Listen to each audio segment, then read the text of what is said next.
Alright y'all, quick little video today. I'm making some spicy hot honey. I did see a recipe recently about a hot honey cured egg yolk that looked absolutely delicious. So I'm going to make it my way, just add a couple different things to it that I didn't see added in the recipe that I saw. Again, I'm all about making stuff the way I want it on this channel. So yeah, take recipes, tweak them, do what you want, find the best recipe that you can find. Once you do, make it your own. So first things first, I'm going to take some organic garlic here. And we're going to get a couple cloves peeled up. We don't need much more than that. And I'm going to show you how to get all that cleaned up real easy. So what I like to do with garlic, a lot of people will crush it inside the shell.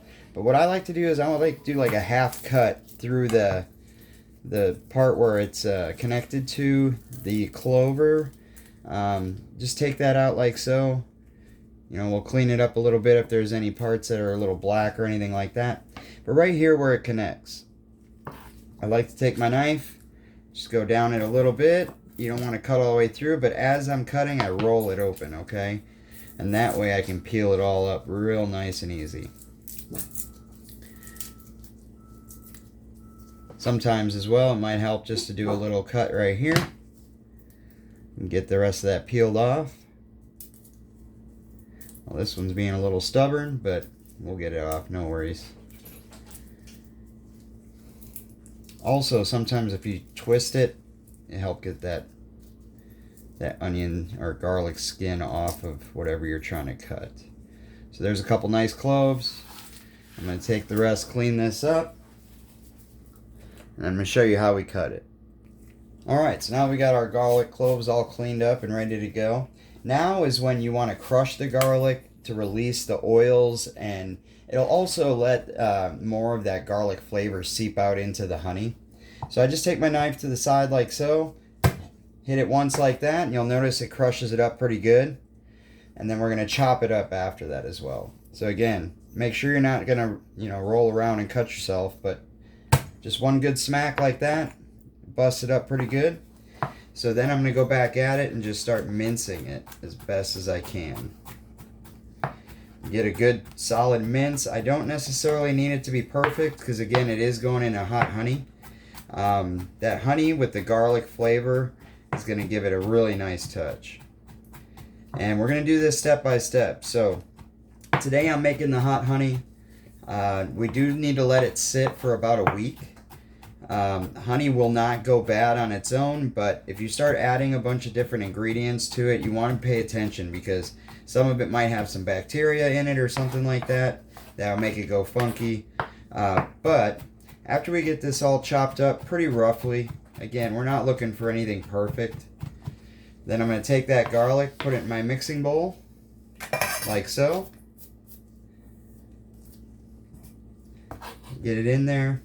Another thing I want to add to the hot honey today is going to be chive. So I'm going to take a good amount of chive here. Again, organic. I like to use mainly organic products. So I'm going to take my chives and I'm going to get that nice and chopped up good. Again, we're looking for rough cuts here, nothing too crazy. So after it's all said and done, it's looking like it's probably going to be about 2-3 tablespoons of the chive. Again, it's going to give really good flavor to that honey mix. Get it all in there. And do a couple more here. And we are working with about, 24 ounces. That's 1 pound, 8 ounces of the honey itself. So it's a pretty good amount. So I'm going to try to make sure that I get it nice and flavorful by adding these chives. We're going to add chives, serrano peppers, and a little bit of habanero as well. I was looking at some ghost peppers and things like that at the grocery store today, which, you can get them at a decent price these days, and you can find almost anything you want. They had scotch bonnets, they had scorpion peppers, shishitos, the Thai chili peppers. All those would be good for certain things. For this one, though, I've selected serrano, as well as 1 habanero. And I'm going to cut those nice and thin. But before I do that, I'm finished cutting up my chives here. And again, it's a fair amount of honey, so we want to add enough to, let that flavor disperse really well in there. All right. That should be good for the chives for now. We got our chive and our garlic. Might want to add a little bit more at the end. We'll see how it looks after we stir it up. But now for the peppers. Again, we're using serrano peppers, super sharp knife. I want to do as best as I can to get nice little slices out of it. Like so. I do have a mandolin as well, which might help, for more uniformity on this. But again, the honey is just going to be kind of a curing agent for my egg yolks whenever I get to that step. So I just want to cut it nice and thin, as thin as you can. Doesn't have to be perfect. Again, it's all going in the hot honey mix. And once it's all in there, and the egg yolks are cured in it, we're going to leave all these pieces of peppers and chives and garlic. We're going to leave all that in there. And it's going to add a really nice toast topping. And you'll see how that all happens when we get them all cured up. All right. So there's our first serrano pepper, nice and thin. And we do want to add the seeds as well, so don't be afraid to add it all in there. It smells great. I love the smell of fresh peppers like so. So as I was showing you earlier, nice and thin. I'm going to go a little quicker on this one, just so I can get it all done there.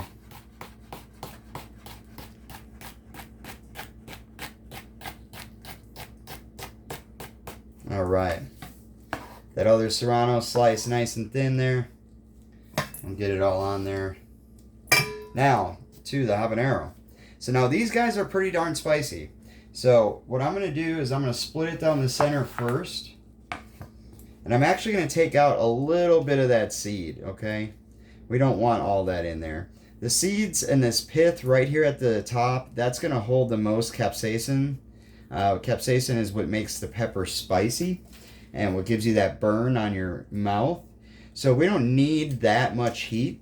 So we're going to just pull that stuff out of there. And we're going to leave it kind of raw looking, nothing too crazy. But then I'm going to slice this as thin as I can as well to add to the mix. So what I like to do is I take the pepper to the side like so. Let's get nice little thin slices there.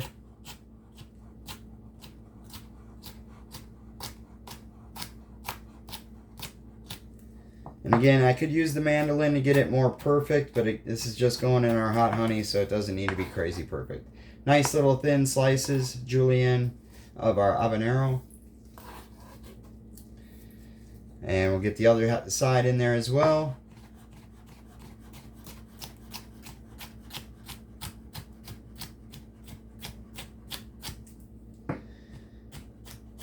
Nice and julienne there. Nice and thin.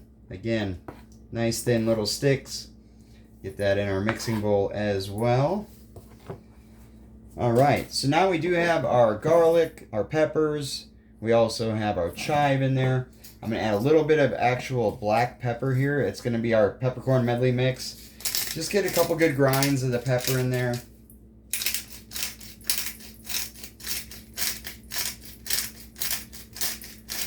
All said and done, you're looking at about a tablespoon.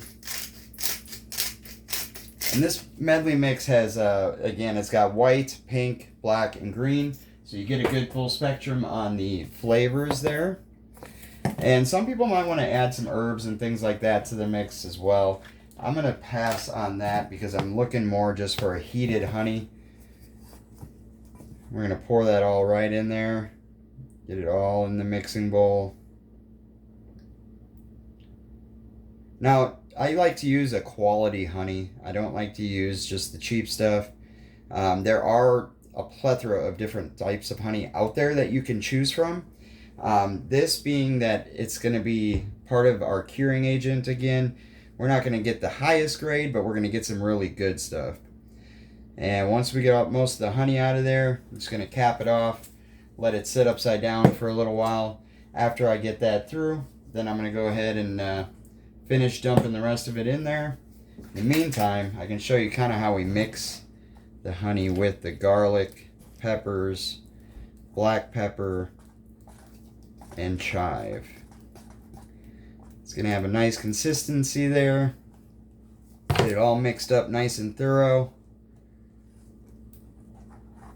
And right off the bat, it's going to give you some good flavor if you're looking for a nice spiced honey. But we're going to let this sit for about a week. It's going to let all the flavors from those different peppers, chives, and garlic leach out into the honey itself. And then that's going to give us a really, really, really good flavor for our cured egg yolks. Now again, get the rest of that honey in there. Try not to waste any. Once we get the majority of it in there, give it a nice stir again. As you can see, it looks beautiful. Alright, so once we got it all mixed up and stirred up, I'm going to go ahead and set my little whisk aside here. And I'm going to store it in a container with a screw-on lid. That way, it's going to be sealed shut. I'm not going to worry about anything getting into it. But once it sits for about a week, we'll get our egg yolks and we'll cure them in there. Now, when it comes to that process, we'll talk about it more then. But basically what you're trying to do is you're trying to take your egg yolk out of the white, and you're going to be very careful not to break them. And you're going to try to leave them as whole as possible. And when you get them in the honey mixture, you put them in another container like so with a nice tight lid. And then we're going to put them in our fridge for about 3 to 5 days until the egg yolks are completely cured. And don't be wasteful. Get all that honey and stuff out of there. There we go. Get the rest, a little bit out of there. Alright. Honey mixture is made.